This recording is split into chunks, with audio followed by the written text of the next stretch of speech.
Habiganj pilot girls high school online class class 8 subject English second paper narration. In English, as in our mother tongue, we need to report messages, speeches, comments, requests, etc. of a person or persons to others. We may report the words of a speaker in two ways. One, we may quote his actual words. This is called direct speech. Two, we may report what he said without putting his exact words. This is called indirect speech. Here passage, Father said to Nila, read attentively in order to get GPA 5. I am reading seriously. Please pray to Allah for my success. Said Nila. May Allah bless you.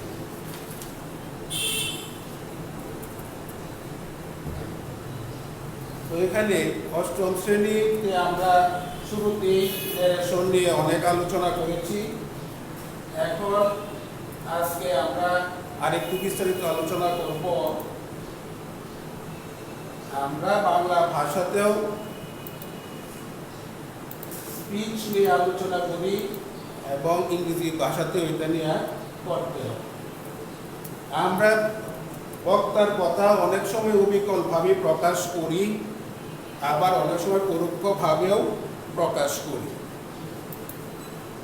এখানে বক্তার কথা সরাসরি প্রকাশ করা হয়, ইংরেজি ভাষায় সেটাকেই বলে ডাইরেক্ট স্পিচ।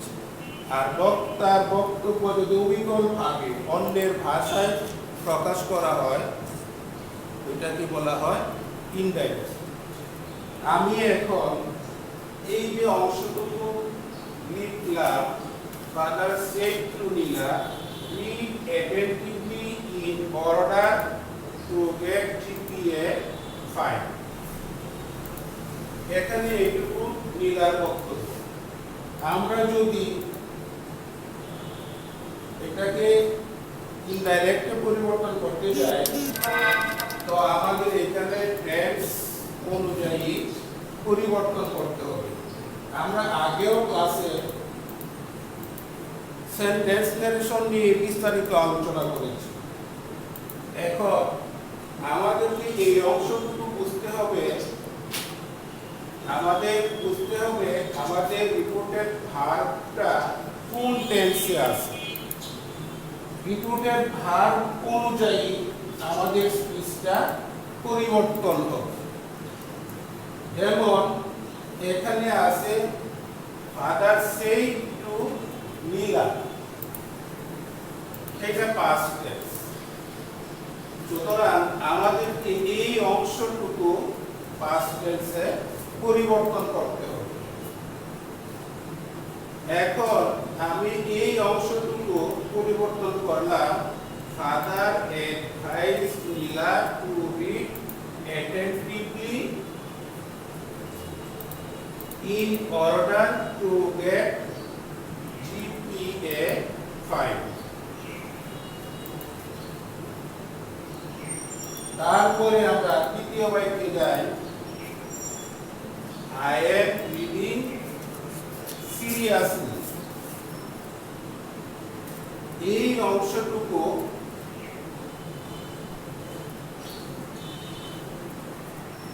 প্রেজেন্ট টেন্সে আছে, আমাদেরকে নিতে হবে পাস্ট টেন্সে।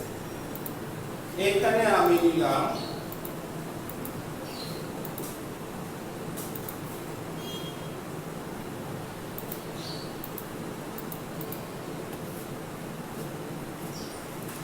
সিরিয়াস। তো এইটুকু পরিবর্তন, I am reading seriously পরিবর্তিত হয়ে আসছে, নীলা told her father that she was reading seriously।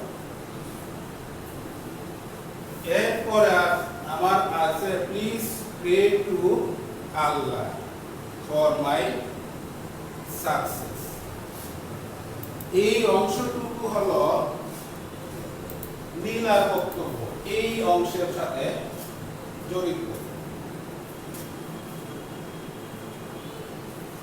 তো এই অংশটুকু পরিবর্তন করলে প্লিজ দেওয়া আছে, এখানে আছে রিকোয়েস্ট,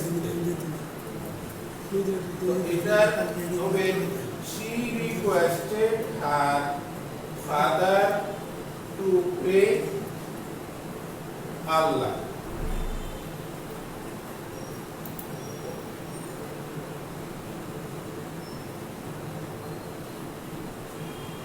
এখানে মে আল্লাহ ব্লেস ইউ, এই অংশটুকু ফাদার যেহেতু পিতা দোয়া করেছেন সেজন্যই হবে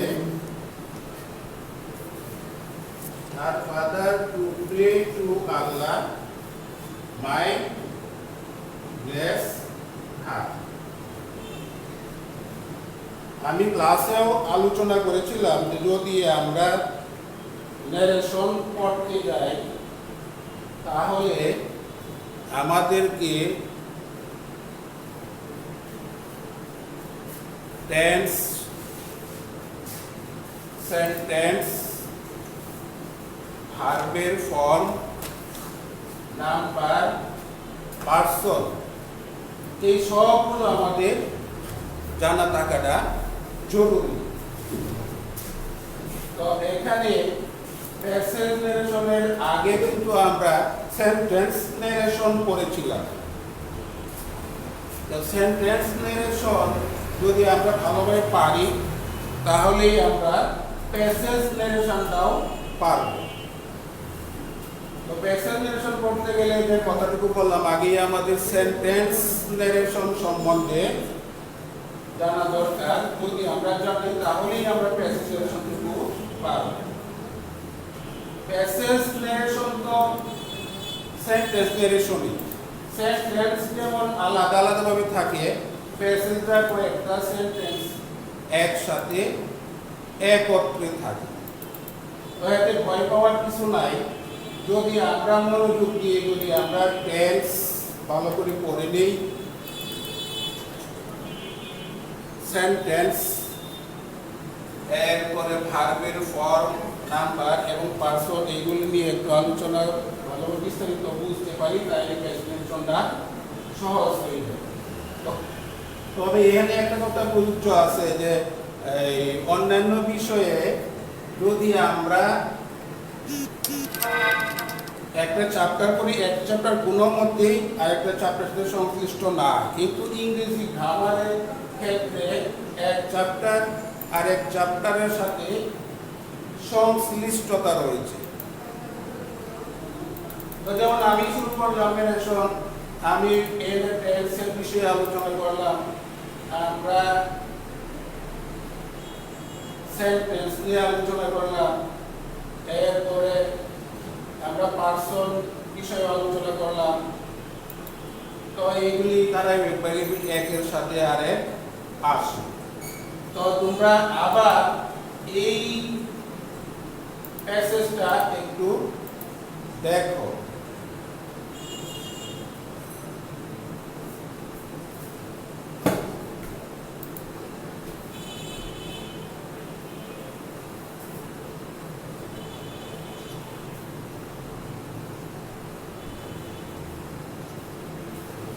আমি আবার করে দিচ্ছি, ফাদার সেড টু নীলা, এখানে কমার ইম্পর্টেন্ট যে শুরু হয়েছে read attentively in order to get GPA 5।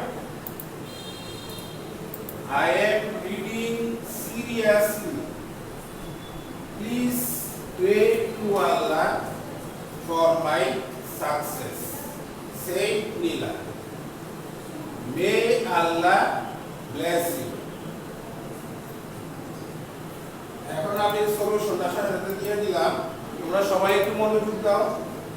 আমি পড়ে দিচ্ছি, father advised Nila to read attentively in order to get GPA 5. Neela told her father that she was really seriously. She requested her father to pray to Allah might bless her.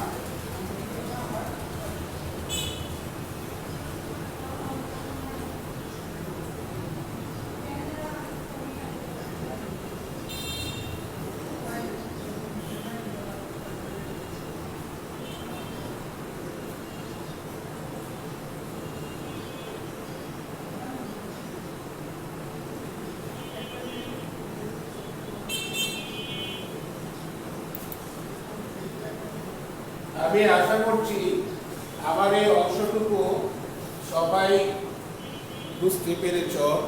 যদি কারো সমস্যা থাকে তাহলে আমরা আরো পরবর্তী ক্লাসগুলোতে আরো সহজ সরল এবং প্রাঞ্জলভাবে বোঝানোর চেষ্টা করব। তো সবাই ভালো থাকো, আজকে এইটুকু।